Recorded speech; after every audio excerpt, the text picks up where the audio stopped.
Hello, geeks, freaks, and all those unique. I'm EmceeFrodis, and like so many others, 2020 has been a hell of a year for me.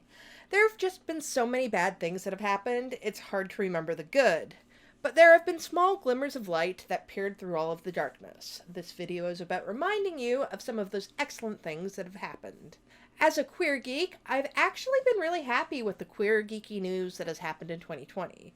So here are some of the amazing queer things that have happened in the world of entertainment. This is not a ranked list. It's also by no means exhaustive. These are just some of the pieces of queer content that have touched me in 2020. Castiel comes out on Supernatural. For 12 years, the relationship between Castiel and Dean Winchester was put squarely in the column of queerbaiting. No one ever expected it to be addressed as anything either had really entertained. But in the anti-penultimate episode of Supernatural, Despair, Castiel admitted to being in love with Dean.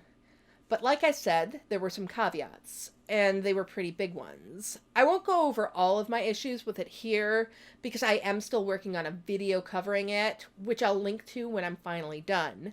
But the short version is that people weren't really impressed that Dean didn't reciprocate, except in the Spanish dub, and Castiel died immediately afterwards, thus somehow being one of the quickest and longest examples of barrier gaze in television history. But this news was massive. It topped trends on Twitter in the middle of the American election week. Even people who didn't watch Supernatural were hooked on the news. It was a big deal. Honestly, for as weird as 2020 has been, this news really fits in. It's far from perfect, but it was the queer news no one was expecting. Birds of Prey brought multiple queer characters into the DCEU. Okay, let's face it, comic book movies have a real crap track record when it comes to queer characters. I mean, there were multiple articles written about this random bit part in Avengers Endgame.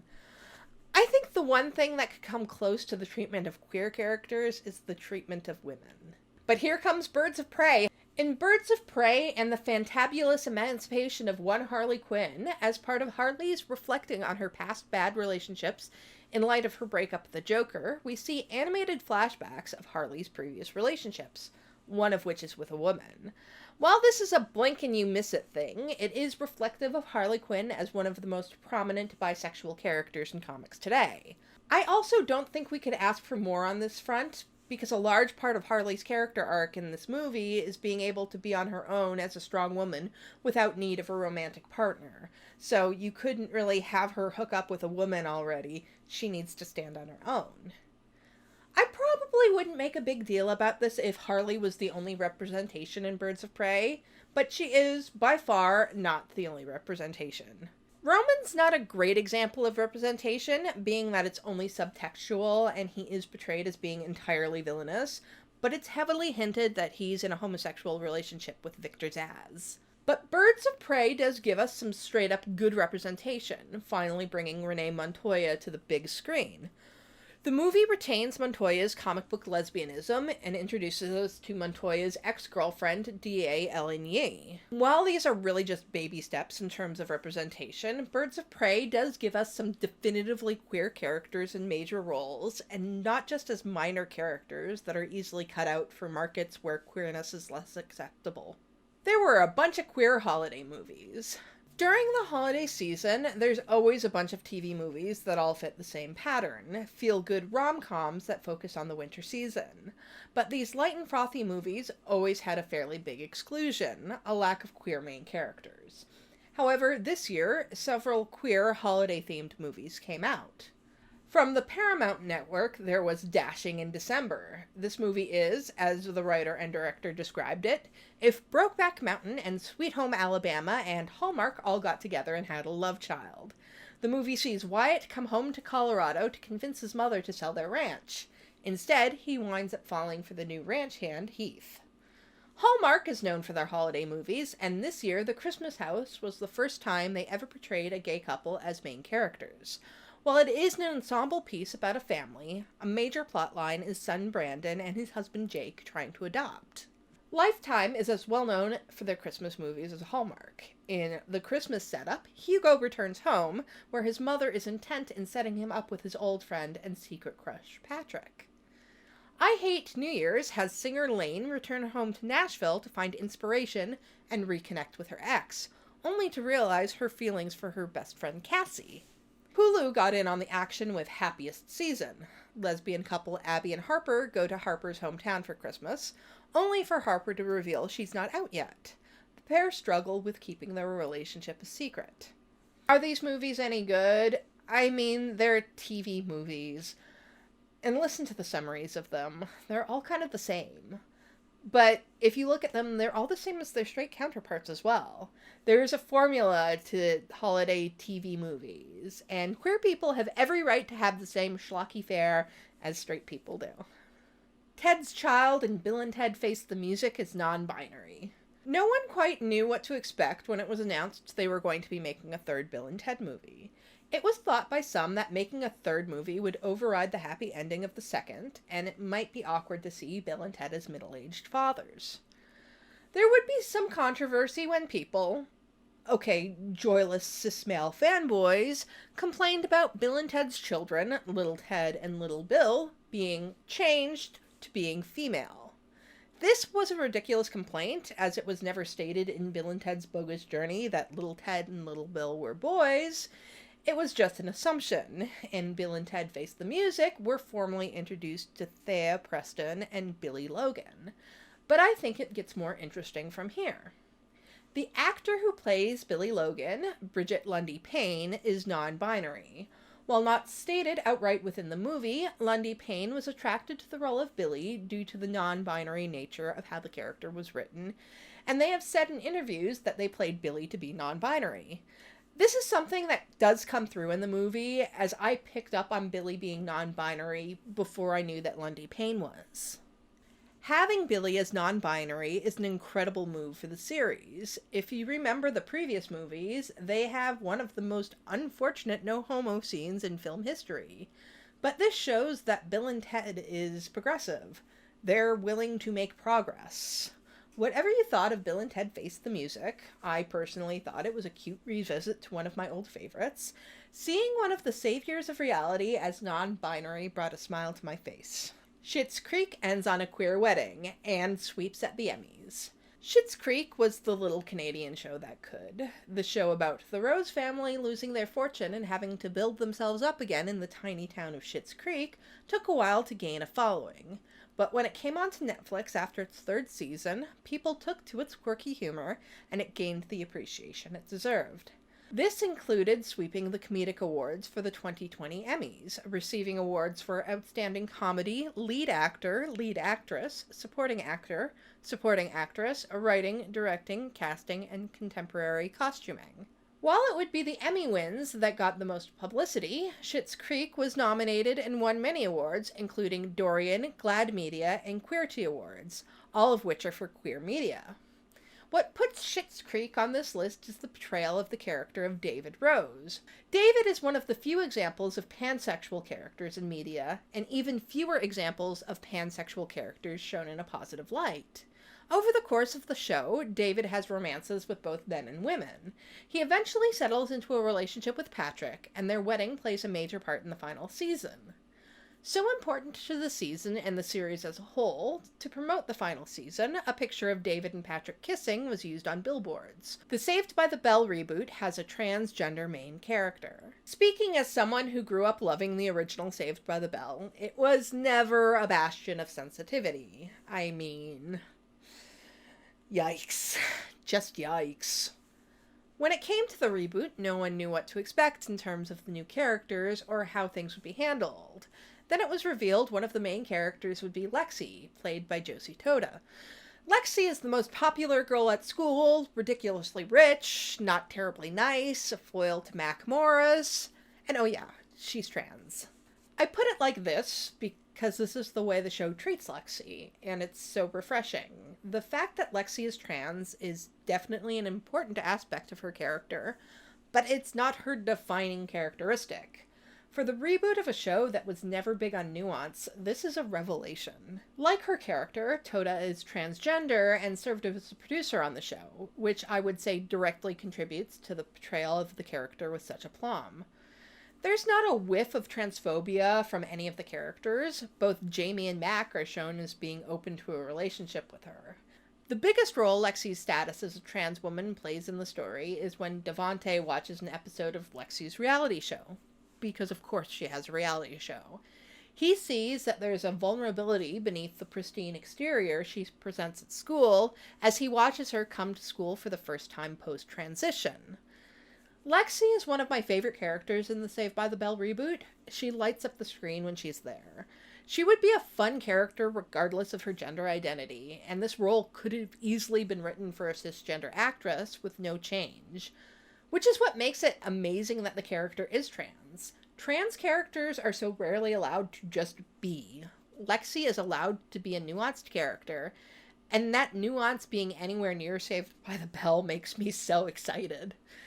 So excited! I'm not doing that. The first season of Canada's Drag Race premieres. Seasons of RuPaul's Drag Race aren't really special at this point, as it's a pretty constant barrage of seasons, with World of Wonder wanting to do as much with the franchise as possible. However, this is my list, and it was a big deal for me that Canada finally got to show off its drag scene.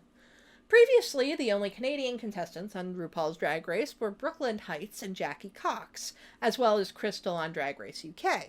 But starting July 2nd, the day after Canada Day, the True North, Strong and Fierce would finally get a real shot at being on television. I was really happy to see local queens get their chance to be on television. Canada's Drag Race not only gave a stage to Canadian drag queens, but it showed Canadian culture in a way I think other countries haven't been exposed to before. Canada's Drag Race reveled in its Canadianness. The lip syncs were from Canadian artists, and finally, not only did we get a lip sync to Alanis Morissette's You Oughta Know, it was one of the most amazing lip syncs I've seen. They did an entire challenge based on heritage minutes, which as a 90s kid, that's definitely a part of my heritage. And they drew attention to the Canadian charity The Rainbow Railroad, an organization that helps queer individuals escape the persecution of their home countries. The first season of Canada's Drag Race would also see the crowning of the first Indo-Guyanese queen. What's her name? Star Trek introduces its first transgender and non-binary characters. For a franchise that has long been touted as being inclusive and progressive, it took Star Trek a very long time to introduce any queer characters. While there would be several allegorical portrayals, they were never long-term, and allegory can only take you so far. It wouldn't be until Star Trek Beyond in 2016, 50 years after the first airing of Star Trek, that a major character within the franchise would be portrayed as outright queer, as Kelvin Sulu was shown to be married to a man. With Star Trek experiencing a new renaissance with the creation of Star Trek Discovery in 2017, we're getting more and more queer characters. Discovery's first season gave us Paul Stamets and Hugh Culber, a married couple on the ship. Season 2 would introduce Jet Reno, who spoke about the death of her wife. While only shown briefly, this year's Picard hints at a blossoming romance between Raffi and Seven. The episode Stardust City Rag also heavily implies that Bajazil was Seven's former lover. And after fans speculated on the nature of Mariner's relationship with her old friend Captain Ramsey in Lower Decks, creator Mike McMahon confirmed that they had been lovers and that Season 2 would explore the fact that Mariner is bisexual. But it would be Discovery Season 3 that would really go where Star Trek had not gone before. When they began to promote the season, they highlighted new characters Adira and Grey Tull. Adira is non-binary and played by the non-binary Blue Delario. Adira's boyfriend is Grey, who is transgender and played by the transgender Ian Alexander. Like with Lexi on Saved by the Bell, one of the beautiful things about Adira and Grey is that their genders aren't the sum of their characters. In fact, it hasn't even been outright stated on the show that Grey is trans. It took several episodes for Adira to come out and request that the other characters use they/them pronouns for them, and the response was simply okay. The queerness of the characters isn't their defining characteristic. This is actually a recurring thing on this list. Too often, there have been characters in TV and movies whose entire characterization is they gay. But as you can see in this list of characters, it's been used more as a descriptor, like they're brunette, rather than being the absolute sum of who they are. I can say from my own personal experience, this is what it's like for me. Is being queer important to who I am? Absolutely, but it's nowhere near the sum total of who I am. And finally, outside of the fictional, some kick-ass people came out this year. Honestly, I could make a very, very, very long list of all of the amazing people who came out this year. Really, every person who comes out is kick-ass for being able to live their truth, but there were some very prominent people in the entertainment industry, particularly my genre-focused area, who came out, and here are just a few of them. DJ Qualls, known for playing Garth in Supernatural, came out as gay, as did J. August Richards, who played Gun on Angel, and Mike Peterson in Agents of S.H.I.E.L.D. Auli'i Cravalho, who voiced Moana, came out as bisexual. So did Lily Reinhart, who plays Betty on Riverdale. Skylar Lee credited her role as lesbian Alex Danvers for helping her realize she was queer. Pearl Mackie, who played lesbian Bill Potts on Doctor Who, came out as bisexual. One of the biggest comings out happened just at the beginning of December. Elliot Page, the titular Juno, Shadowcat in X-Men, and Haley in Hard Candy, as well as my longtime crush, came out as transgender in an announcement across his social media.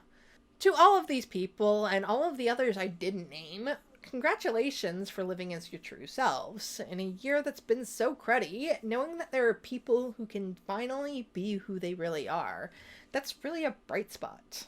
2020 has been a terrible year, but we've got to hold on to the small bits that we can. It made me so happy to write this list out. This is only a small section of the queer things that happened in TV and movies in 2020. But I think it shows a wide variety, as we covered an awful lot of those letters and a hell of a long initialism. It's not just that there was a lot of gay content, there was a lot of queer content, representing all sorts. Comment down below with your favorite queer moment of 2020. Also, subscribe to my channel for my examinations of popular culture through my queer lens. You can support me on my Patreon or buy me a coffee.